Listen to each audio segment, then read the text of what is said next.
Thank you for joining me on the Recruiters Recruitment Podcast. I'm your host, Lysha Holmes, and this week I am talking to you. You're a recruitment leader. Whatever the size of your business, you've clicked on this link because you know that you need to understand how to attract and retain the top talent as we face the challenges of the economy, all the external factors that ultimately are out of our control. So today's episode is about what you can control as a recruitment leader. And don't switch off if you're not a recruitment leader. I think you'll still find this really interesting because this is something that you can impart to your clients as a recruiter, whether you're placing chefs, whether you're placing engineers, whether you're placing software developers. All of these lessons are really applicable to any of your clients too. But we're going to keep it very specific to recruitment leaders. So look, we've been through a very tumultuous few years since COVID. COVID, to set the tone, was without a doubt a really sort of fake economy of scale when it came to what was going to happen in the market. 2019 had been a growth year for many recruitment agencies, I'm sure you would agree. And obviously then the bubble burst when we entered the pandemic. The government created a furlough scheme, which meant that all the potential redundancies that would have happened in 2020 didn't happen.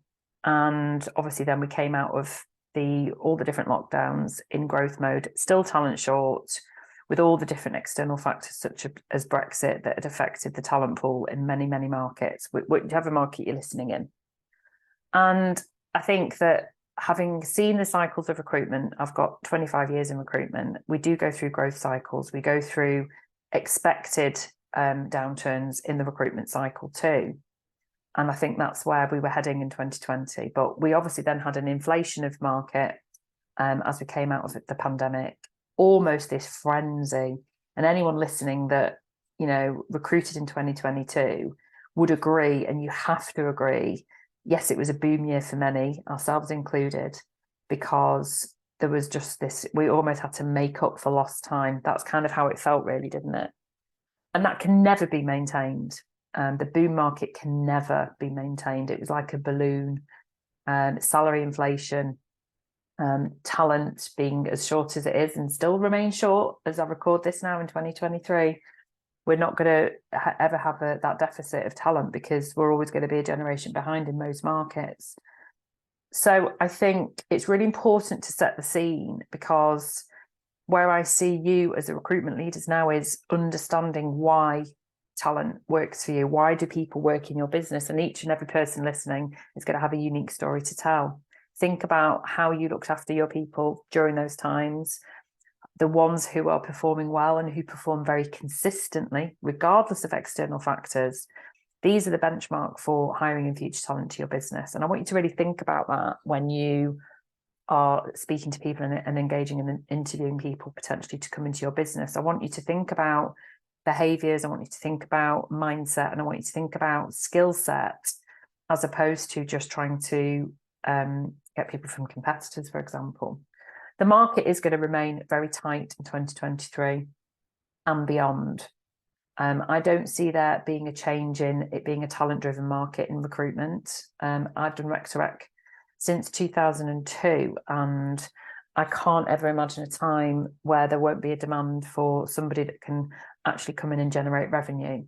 So I would suggest that as a recruitment leader, if you're being presented with or interviewing with somebody who has the skill set to generate revenue, now that could be new business revenue streams. That could be through developing communities. It could be in a number of different guises. And don't be easy to dismiss the skill set that has had, unfortunately, a very unfortunate start to 2023 with account managers and delivery people having being the first out the door when companies are tightening their belts. There is still a huge value in somebody that can actually go and find the best talent for your clients. Just don't forget that, because it's all well and good having people that go out and win the business, but where are the people that are going to go and deliver the candidates, sorry. So I think it's really important to have a balanced view.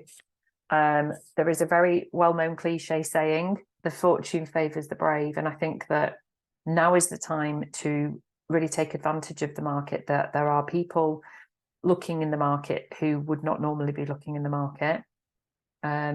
Those who are doing very well in their jobs, you'd have to ask yourself the question, why are they moving?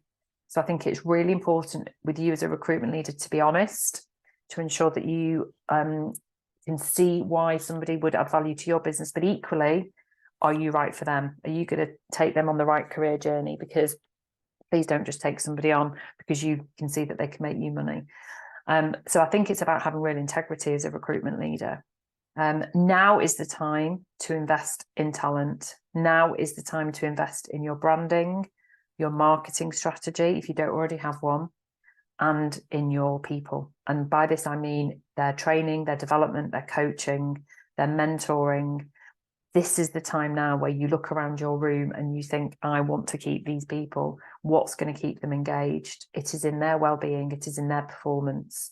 And now is the time to really sort of double down on the people that you've actually got.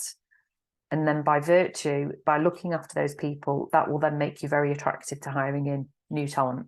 Because actually that's the first thing that a credible and insightful recruiter will look at is, what are you doing to look after your existing team? I'm going to assume that anyone listening to this podcast has got a mindset of growth and has got a mindset of continuous improvement and Kaizen, and has invested in technology and has already got all the right pillars in place to ensure that they are going to not just survive the external economic factors, but also thrive. And the best way to thrive is looking after the people that you've got. I hope this has been useful. If there's anything that you think I should add, please do comment in the comments below. I would love to hear from some of our community. We really love getting engagement from you. And thank you so much for joining us on the Recruiters Recruitment Podcast.